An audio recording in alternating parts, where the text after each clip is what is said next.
you. What'd you say?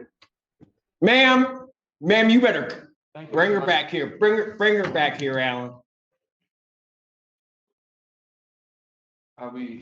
Your Honor, Yeah, go back there someplace because when she comes back in here, it is gonna be a mess.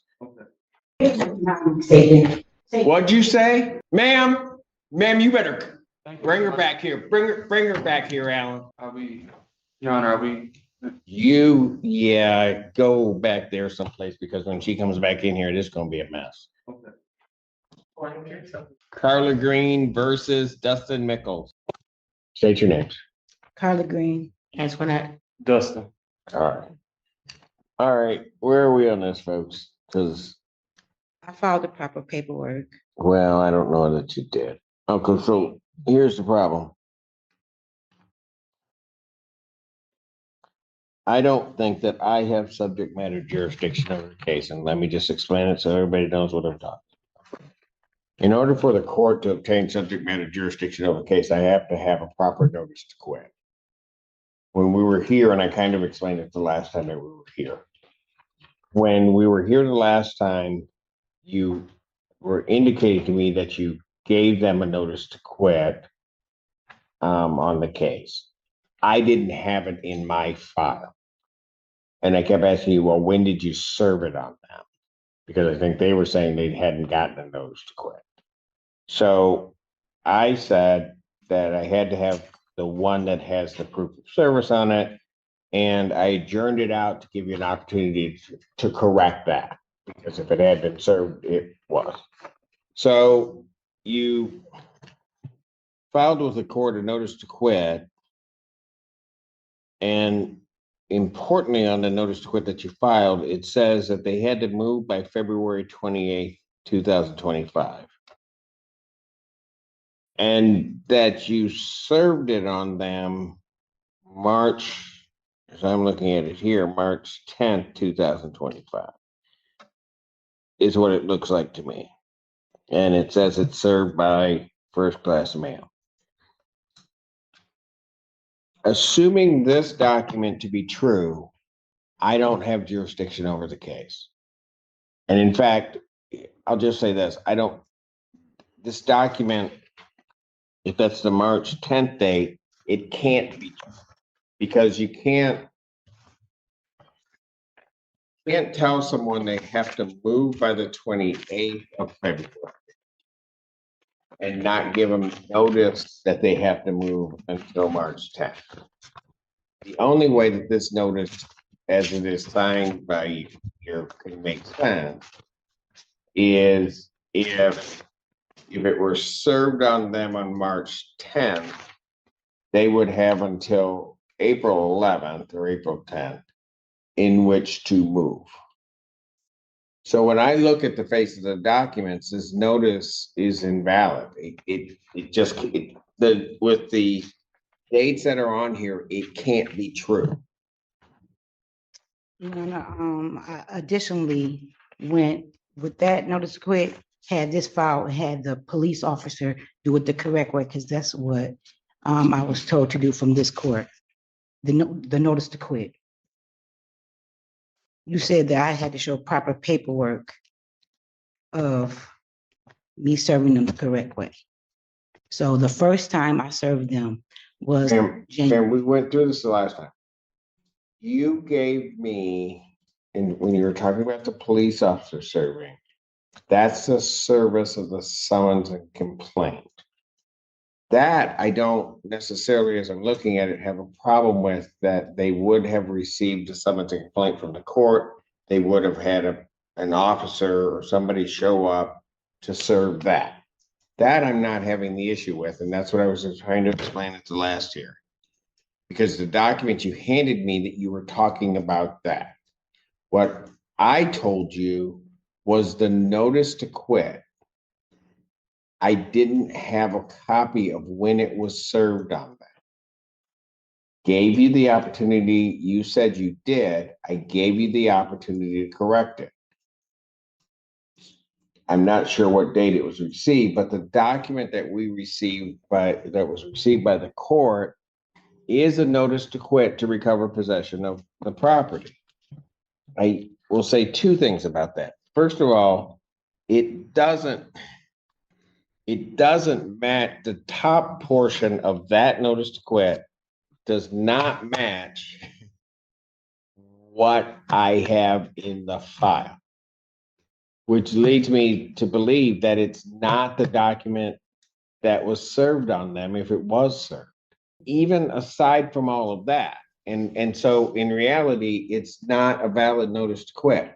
But even aside from all of that, if I were to say, give me the benefit of the doubt, I'll just look at it, I'll take the dates. You can't give somebody a 30-day notice, tell them to move by February 28th, and not tell them until March 10th. Your Honor, I think it's a misunderstanding. I served them a notice to quit on February 28th because I'm following all the court steps. She said, first of all, you have to file a notice to quit yourself. And then if they don't move, you come to court, you file this paperwork, and then you come to court. So I served them, correct? No, you don't get the question. What are you saying? You have to give me a proper service here. And I don't have it. I don't know what that notice to quit. You keep saying that you gave them one. I don't know what it says. Because your two notices to quit are different. The one that you gave me just recently is different than what was attached. The top portion is different than what was attached to the complaint that was filed. One is typed, the other is handwritten. It says move by the 28th, but the way it works on a 30-day, I tell you, if I were to give somebody right now a 30-day notice today, the 18th, I would say, if I serve it on somebody today, Your Honor, I served it on January. just don't interrupt me. April 18th, I would give them until May 18th to move. Correct. Your notice, on the other hand, says you have to move by February 28th, but I don't tell you that until March 10th. That's the second. Can't work that That's way. the second notice, Your Honor. The first notice, they told me to serve it. You have to have a 30-day notice to quit. I served them the 30-day notice to quit January the 28th. So they had till February the 28th to move. Then why don't I have a proof of service that it was given to them on January 28th? I don't have that. I told you to come back, and usually I wouldn't do it. Usually I would have kicked this case the last time. You kept telling me that you had it. I see a notice. I don't have the proof of service on the notice to quit. I gave you an opportunity to correct. What I got Your Honor, is an impossibility. Your Honor, what you got is what the court told me to do. They said file a 30-day. You're not going to blame the court. The court didn't tell you to do this, because I think this is a falsified document if you want to really get down to it. Because the notice to quit that I have in the file is typed. The notice to quit that you gave me is handwritten. It can't be the same. I don't want to accuse you of providing false documents to the court, but that's certainly what it looks like. And secondly, the date, as I indicated, and I will say, you can smile at me all you want, but I'm going to tell you right now, if I think you filed a false document, you're going to get a show cause, and you're not going to like what happens. Am I clear? The document that you gave me is a factual impossibility. You cannot tell somebody to move February 28th and serve them on March 10th. It can't happen that way, because you're telling them to move after the time that you told them to move. You can't do it. That's what's in this file. So giving you an opportunity to do that, I've given you an opportunity to correct it. You failed to correct it. I will state on the record, I think you provided to the court a false document. This court lacks subject matter jurisdiction pursuant to the cases decided by Michigan Supreme Court. I don't have jurisdiction over this case. The only thing that I can do is dismiss it. This case is dismissed for lack of subject matter jurisdiction. What'd you say? Ma'am, you better Thank you. Bring her back here. Bring her back here, Alan. Your Honor, are we, Yeah, go back there someplace because when she comes back in here, it is gonna be a mess. okay. The tension in the courtroom was palpable. "Ma'am, bring her back here," the judge demanded, his voice echoing across the room. Everyone knew something serious was about to unfold. The case, Carla Green versus Dustin Nichols, a seemingly straightforward eviction dispute that had now become a battle of paperwork. The judge scrutinized the documents carefully. The notice to quit stated the tenants had to vacate by February 28th, yet the proof of service showed it wasn't delivered until March 10th.